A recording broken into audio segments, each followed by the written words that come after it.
Yeah, please block this alcoholic's telegram. But then again, no. What would I talk about in my videos and tell you about? If I know this is your favorite rubrics of my news report. Hi guys, I'm Maria Drutska and today I will tell you about Russia's news achievements, how everything there is so good as always. Only to keep warm in winter, you have to light a bonfire in the yard. Why Russia bombs Ukrainian cities but Russians once burn? About how Dmitry Medvedev threatens war against Great Britain again. And about the situation on the Ukrainian front. Red lines have entered the annals of history, as has the last Chinese warning. Both are perceived in the international arena purely as an idiom, meaning threats that are known in advance to not lead to any actions. So this piece is called Dmitry Jingle His Nuclear Bells. How it was. First, Dmitry Medvedev wrote, I quote, they risk encountering the action of paragraph 19 of the foundations of Russia's state policy in the field of nuclear deterrence, aggression against the Russian Federation with the use of conventional weapons when the very existence of the state is threatened. This is not a right to self defense, but a direct and obvious basis for us to use nuclear weapons against such a state.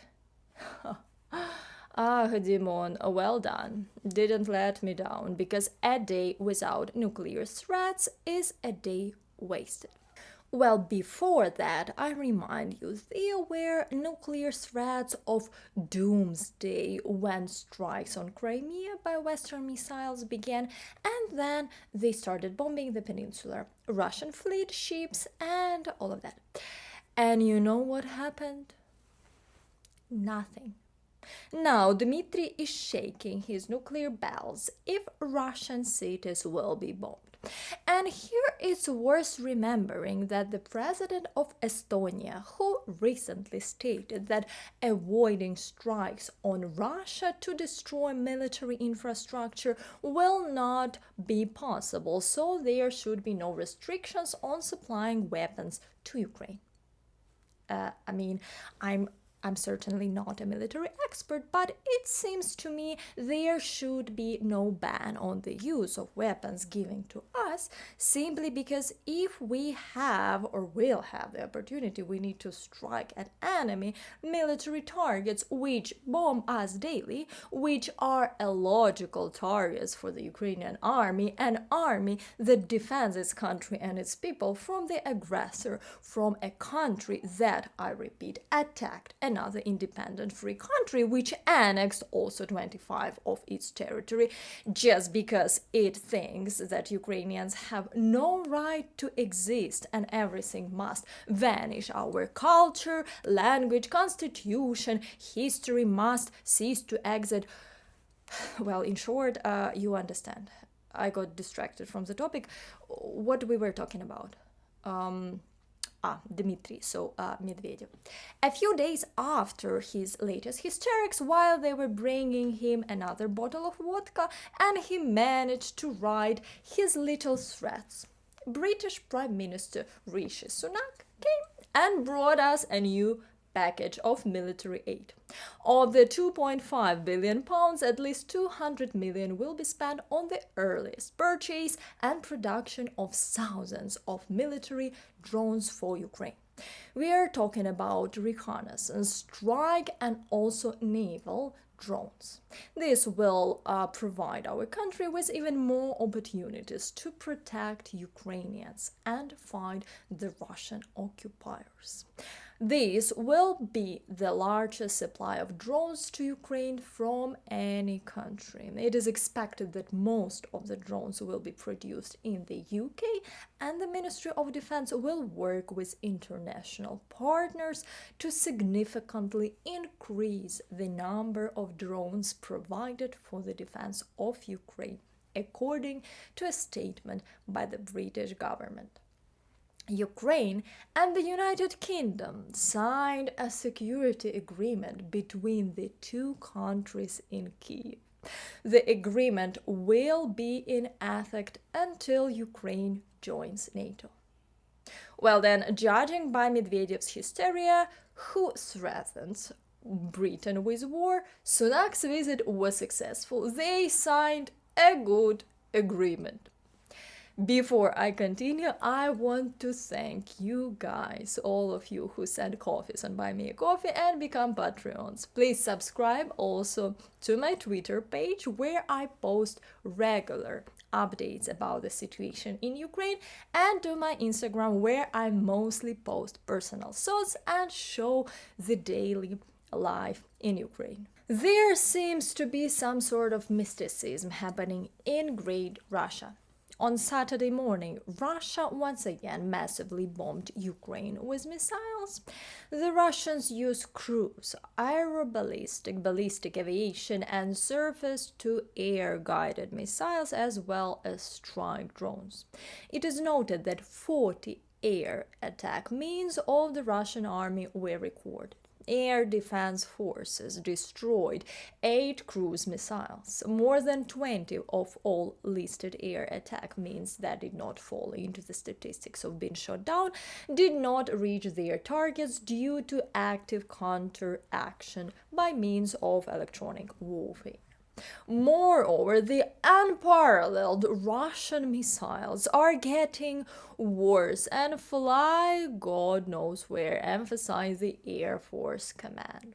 What's also interesting is that Russia continues to unintentionally bomb itself. At this time, a Russian missile launched at Ukraine again did not reach its target and fell on the territory of the Krasnodar Krai in Russia. Apparently, due to sanctions, the occupiers have to stamp missiles from some North Korean parts. After each shelling, such incidents began to occur, and missiles are increasingly falling on the heads of the Russians themselves. And another interesting thing, just some kind of mysticism, is that the Russians hammered Ukraine with missiles all morning, but for some reason it is St. Petersburg that is burning. The area of the fire is 55,000 square meters, while Berry's warehouses were burning. It suddenly turned out that the burned Wildberries warehouse in St. Petersburg was operating illegally because it did not receive permission to be commissioned. There are many versions of why this fire occurred, but honestly, I deeply don't give a damn.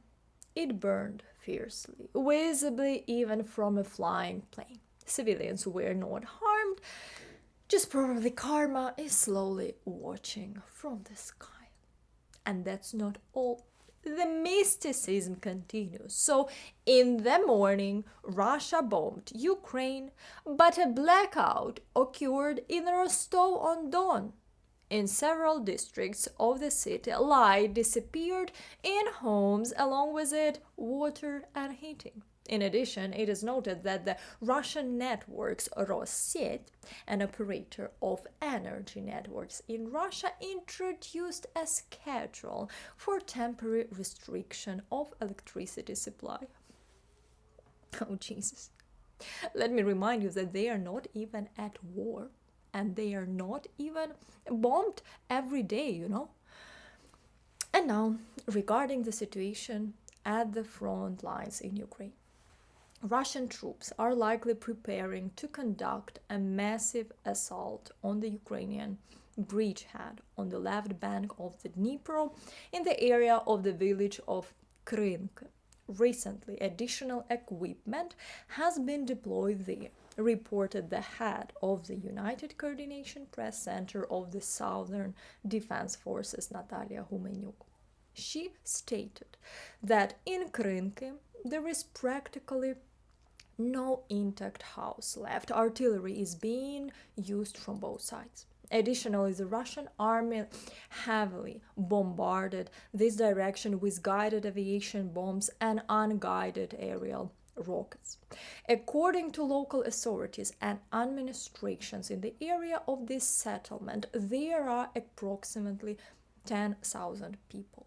People are urged to move away from the sector where intense combat operations are currently taking place, because the Russian army does not consider the locals.